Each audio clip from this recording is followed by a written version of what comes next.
Hey, what's up? It's me, bitch ass mofo. So I saw a lot of movies in 2025. I figured I might as well do a top five. I was gonna try and do a tier list of all the movies I saw, but then I was going through them all. I'm like, this is actually a lot. So let's just narrow it down to five that I actually want to talk about.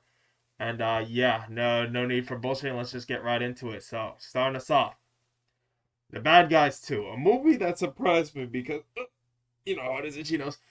A movie that surprised me because I really liked the first Bad Guys. And I didn't go into this one with crazy expectations. I didn't think it was going to blow me away. I thought it was going to be maybe about as good as the first film, probably a little worse. But I ended up absolutely just kind of loving everything about this film. The characters are just so easy to like. What they avoided the pitfall of just having the new villain group be it's just the girl versions of the main team. You know, other than the Spider who's already a girl. No, they're like their own unique characters, and they're all pretty interesting in their own way. The main villain I thought was fun and interesting. Do I love it as much as the first movie, which I like a lot? I don't know. I'd have to give the first movie a rewatch, but this one really just blew me away with how much I was genuinely enjoying myself for the whole time.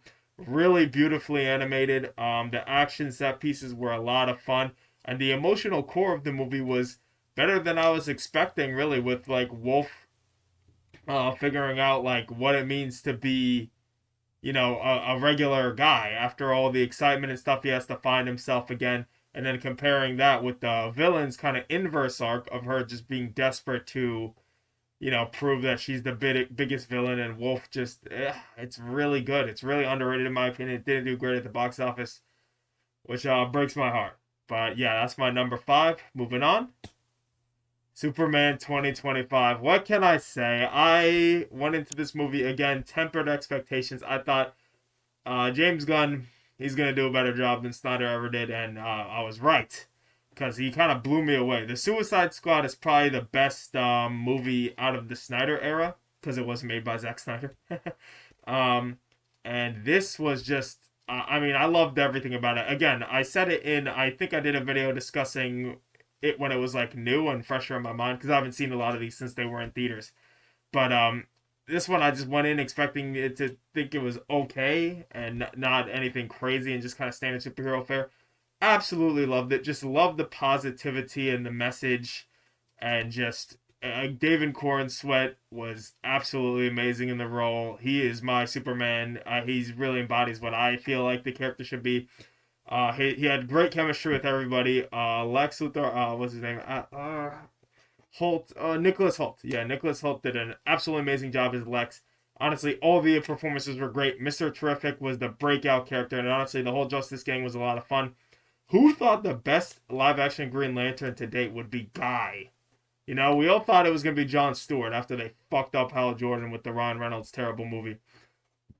But it was actually Guy, and you know what? I'm kind of glad it was because, my God, like, and this movie successfully got me excited for the DC. What the fuck are they calling it? Whatever the new DC cinematic universe is gonna be. Because let me tell you, I after the MCU has been just crashing and burning really hard lately, I didn't think that anything was gonna get me excited to see more movies from the DCU.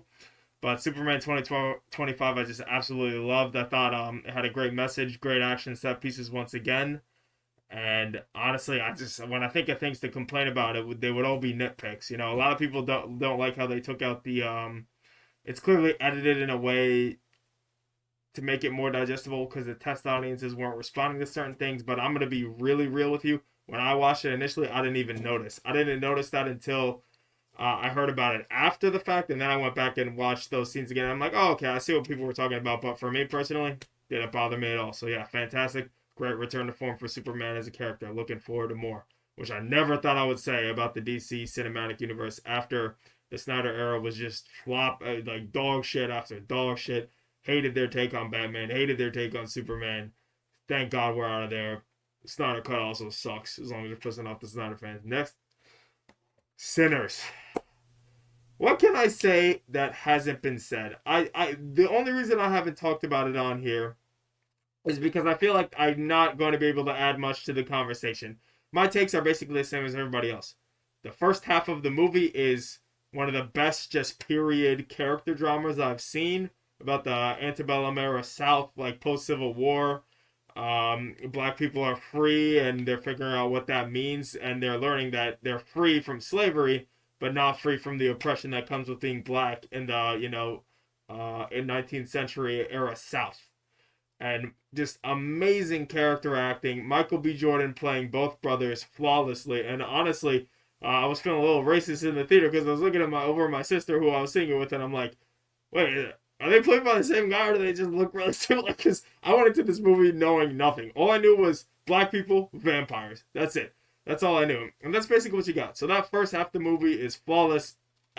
All the acting is absolutely on point. The writing is amazing. The way they show you the hardships these characters have faced through context clues. Like, it's the right way to deliver exposition. Context clues, you can tell what the journeys of these characters have been, not just expositing at the camera and just yada yada yada talking. Then we get to the second half when the vampires introduced, and I agree it's a bit of a fall off compared to the first half, which is fantastic. But because of the themes that are being explored with the vampires, you have this place that's for black people only, a community just for them, where no white people are welcome because it's just for them to feel good about themselves for one night.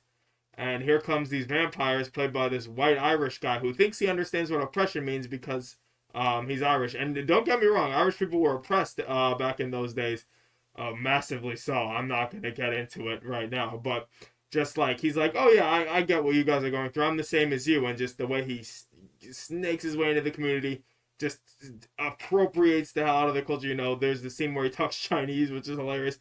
And just generally the way he absorbs them into this creepy ass hive mind, and he makes it all about himself.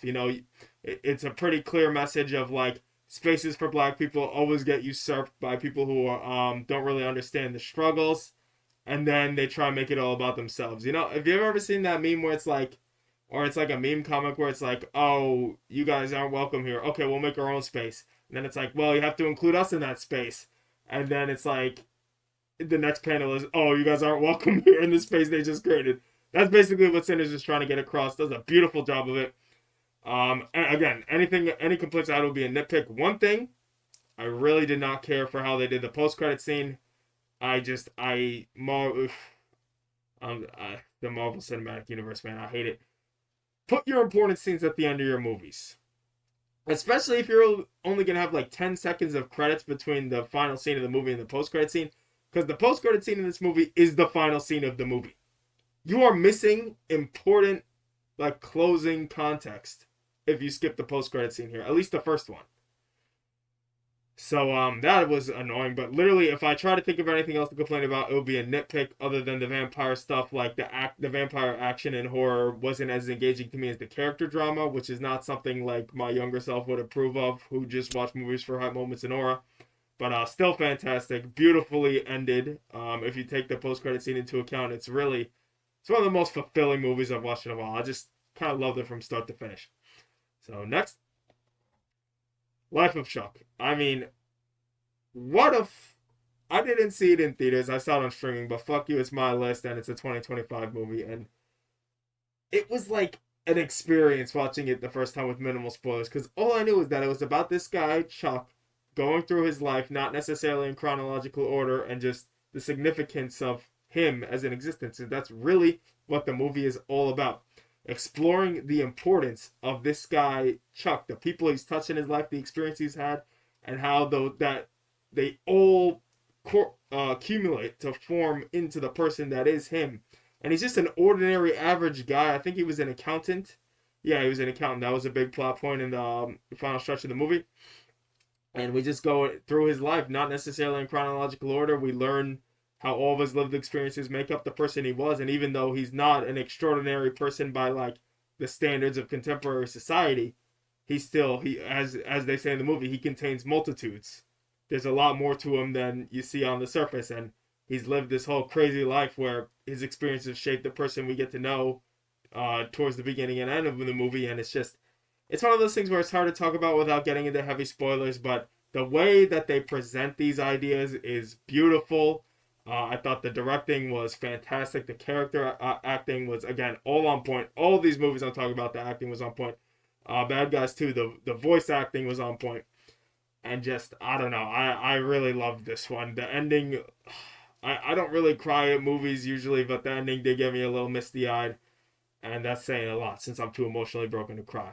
Next, gonna get into some honorable mentions before number one. Come on, you've watched these types of videos before, you know how this works. So I don't even remember what I put. I just made this slideshow just now, and I already forgot what I put. So, weapons. One that I'm surprised didn't quite make the list. I think it's more. It's kind of like, it's not that it's bad. I thought it was really good. It's just the it was a little overhyped in my opinion. Like I went in with really high expectations, and the movie was really living up to them for that first, I'm gonna say 60% or so. But then the last 40%, once the mystery start getting unraveled, and you realize, wait, this isn't the kind of story I thought it was. And for some people, that's gonna be in a good way. For me, it was in a way. Like, damn, this really isn't the kind of movie I thought it was. It's telling a very different story than I expected, and frankly, I think that with a premise this good, like just them running, just that pose they hit when they run, and just that created a whole cultural thing in and of itself when the movie was still in theaters, and just the tagline of these children all disappearing at the same time, like why did they vanish? Where did they go? And it just creates this amazing, intriguing mystery. And for that first half or so, you were so locked in, engaged with every plot point. You really want to know what happened to these kids, and as the characters slowly piece it together and the mystery becomes clearer, and you realize the answers to the questions that you've been pondering for the whole movie, you realize, eh. But I really like the way it ended. It blended horror and comedy in a way that I really wasn't expecting. But I've never been terrified and at a scene that was simultaneously hilarious before. Well, I'm not gonna say never because I've watched a lot of Jordan Peele movies. Oh, I've watched all of his movies so far. But I'm gonna say that this movie pulled it off really elegantly. It made me want to check out. Oh, what's the director's name? What's his other film? Gladiator. That one I gotta check out because I hear if you like weapons, you'll love Gladiator. And I'm definitely interested to watch more movies like this one. It just didn't quite make the cut. The Bad Guys 2 was just too too good. If it was, this would probably be my number 6 of the movies I've seen. All right, moving on. The Day the Earth Blew Up. Just really fun. Just a fun Looney Tunes romp. No, nothing to really like. Again, another one that's hard to get into without spoiling, which is weird to say about a fucking Looney Tunes movie because you'd think that wouldn't be the case. But the story actually goes in ways that I wasn't expecting, and it was a lot of it. It was entertaining. Porky and Daffy make a really good duo, and then there's a third character, a girl, who I forgot her name, Petunia, I think. They just round out, the shonen guy girl dynamic perfectly, and they were a funny trio for most of the movie, and then the way it resolved was all really fun and satisfying. So this is one I have fond memories of, but just didn't quite make the cut. Again, this would be like my number 7 or 8. This isn't like if this was a top 10 list, this would probably be on there somewhere. Same with weapons, obviously, but for a top 5, just didn't quite make the cut. Then the mid CU movies. So both of these got insanely glazed, and I'm gonna be honest. I didn't think either of them really like lived up to the hype per se.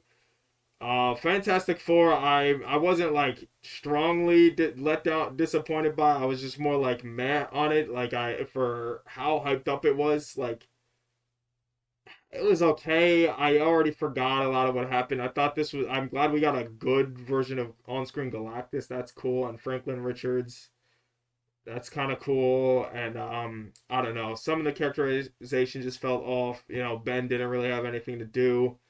And then there's the Sue Storm, just really terrible, cringe-inducing speech that she gives partway through the movie. Again, hard to talk about without spoiling too much, but there's a part where she gives a speech that personally makes me cringe even thinking about it. I know that wasn't everybody's reaction. A lot of people liked that part and thought it was like hopeful or whatever. I just thought, man, dude.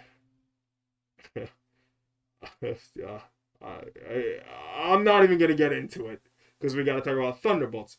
Another one that I thought was pretty overhyped. People were talking about this like it was the revitalization of the MCU. Marvel movies are back. This is it. We're back to peak. It wasn't really peak. It was just okay, but it was like a strong okay. Like I would watch it again and not hate myself. Fantastic Four. I don't know if I would watch again unless somebody really wanted to. Thunderbolts. I would watch it again because it has enough fun moments to make me feel like it'd be a worthwhile watch. They have a villain that's actually interesting in a Marvel movie, which hasn't happened in like I can't even remember the last interesting one. I guess Wen Wu was kind of interesting until they just replaced him with that ugly CGI Terraria monster in the last like quarter, which fucking sucked. But we'll talk about Shang-Chi another day. Villain was actually interesting. Well, the Void was interesting. The white woman, what's her name? No, she was a Hispanic woman. Evil director lady was boring.